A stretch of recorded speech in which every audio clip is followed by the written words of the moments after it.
Labour's Chuka Umunna argued the UK must remain in the single market and customs union after Brexit and that the transition is no safe harbour. The Conservative MP was quick to respond as he claimed that the EU was not the biggest market the UK will be able to thrive after Brexit. The argument comes after the Confederation of British Industry (CBI) this week called for Britain to remain in the customs union even after the implementation period. Mr Jenkin was critical of Philip Hammond and the CBI and said it was imperative the UK fully cuts ties with the EU.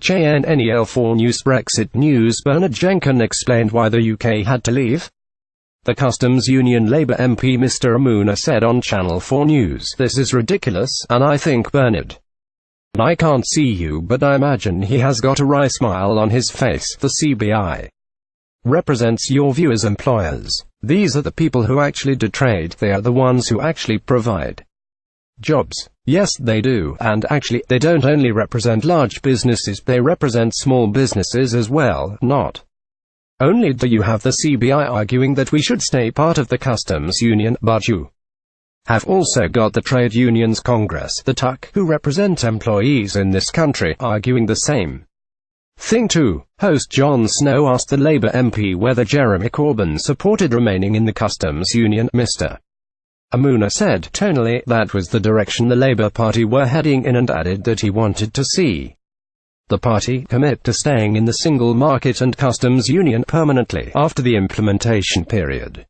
When pressed over whether that reflected Mr Corbyn's views, the Labour MP said he did not know and the jury was out, but he hoped Mr Corbyn would go there. Conservative MP Mr Jenkin then tore into Mr Umunna's comments explaining why Britain could not stay in the customs union after Brexit. "If we stay in the customs union, it will be the tail wagging the dog once again." Bernard Jenkin, he said, "If we stay in the customs union, it will be the tail wagging the dog once again. It will be a relatively small part of the economy dictating to the rest of the economy where the big opportunities for the British economy outside the EU are by being free to set our own tariff rates and to do our own trade deals with very large economies like the United States." I recently heard from a former member of the Obama administration how it would be far easier for the UK to do a free trade with the United States than the United States do a free trade deal with the rest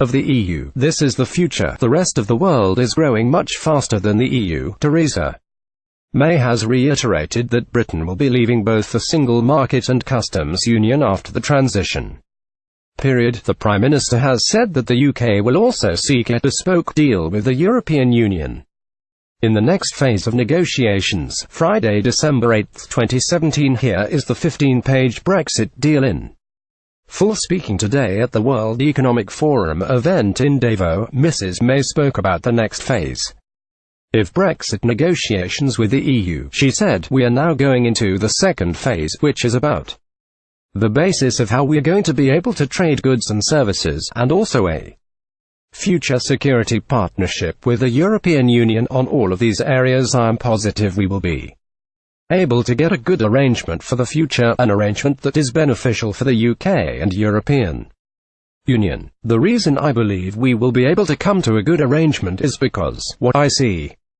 talking to other leaders is that sense we must be pragmatic about this, and because it is to the benefit of the EU as well as the UK." The Prime Minister also held a meeting with the US President. The US President Donald Trump told Mrs May directly, "There's nothing that would happen to you that we won't be there to fight for you. You know that."